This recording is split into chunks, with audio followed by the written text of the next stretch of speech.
দেব। আপনারা সেই গ্যাসটা খেলেন, সেই গ্যাসটা খেয়ে দুয়ার তুলে আপনারা ভোট দিলেন বিজেপিকে। বাস্তবটা কি দাঁড়ালো? গত 5 বছরে নাগরিকত্ব আইন চালু হলো না। আপনারা ভেবেছিলেন যে আপনাদের বাড়ি বাড়ি গিয়ে বিজেপি একটা সোনার সার্টিফিকেট দেবে, তার মধ্যে সোনার হরফে লেখা থাকবেন আপনি নাগরিক, আর আপনি স্পেশাল কিছু হয়ে যাবেন। এই তো ভেবেছিলেন, না তো ভোটটা পেল কি করে? এই তো ভেবেছিল ওপার বাংলার মানুষ। এখন কি দেখা গেল? 5 বছর লবডঙ্কা। আর 1 মাস আগে স্বরাষ্ট্র মন্ত্রক বলল যে নাগরিকত্ব আইন চালু হয়ে গেছে ভাই, চালু হয়ে গেছে। তখন মতুয়ারা বললো চালু হয়ে গেছে, তা আমাকে দাও। তখন বললো না না, এরকম পাবে না, তোমাদের আবেদন করতে হবে।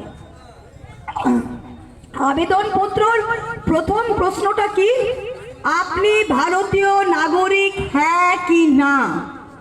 তাহলে আপনাকে যদি নাগরিকত্ব চান তাহলে আপনাকে বলতে হচ্ছে না।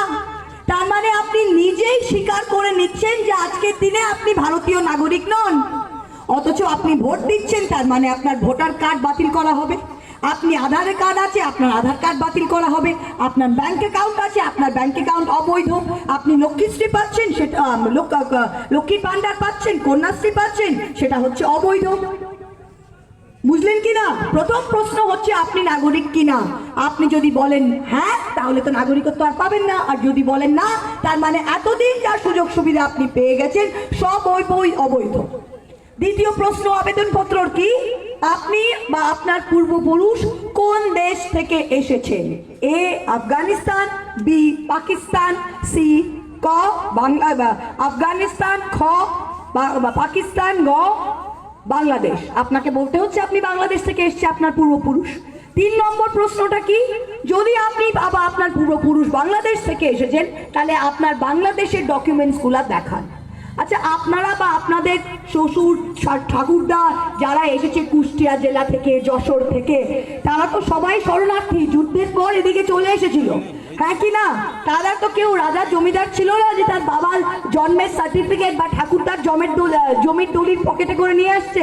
আপনাদের কারো কাছে কি বাংলাদেশের কোনো ডকুমেন্টস আছে? না। তাহলে তার মানে আপনাকে প্রথমে হাত তুলে বলতে হচ্ছে আপনি নাগরিক নয়, আপনি নিজেকেই বেনাগরিক ঘোষণা করছেন। আসামে ঠিক এই করে, ভালো করে শোনেন, আসামে ঠিক এই করে 12 লক্ষ হিন্দুকে ওরা বেনাগরিক করেছে। 19 লক্ষ মানুষ আসামে এই একই বিজেপির ফাঁদে পা দিয়ে নাগরিকত্ব চাই বলে হাত তুলে লিখেছিল, নিজের নাম নথিভুক্ত করেছিল। সেই লিস্টটাকে নিয়ে 12 লক্ষ হিন্দুকে তারা বন্দি শিবিরে ঢুকিয়ে দিয়েছে, যাদের পূর্বপুরুষ বাংলাদেশ, সিলেট থেকে এসেছে, কুষ্টিয়া থেকে এসেছে, ময়মনসিংহ থেকে এসেছে, তাদের বেনাগরিক করে বন্দি শিবিরে ঢুকিয়ে দিয়েছে। বেতাই 1, বেতাই 2, ছিটকা, নন্দনপুরে আধার কার্ড বাতিল হয়েছিল, জানেন তো? শুনেছিলেন তো? আমি নিজের চোখে দেখেছি। কোন খানের, মোহাম্মদ খানের বাতিল হয়নি, হরিদাস মন্ডলের বাতিল হয়েছিল।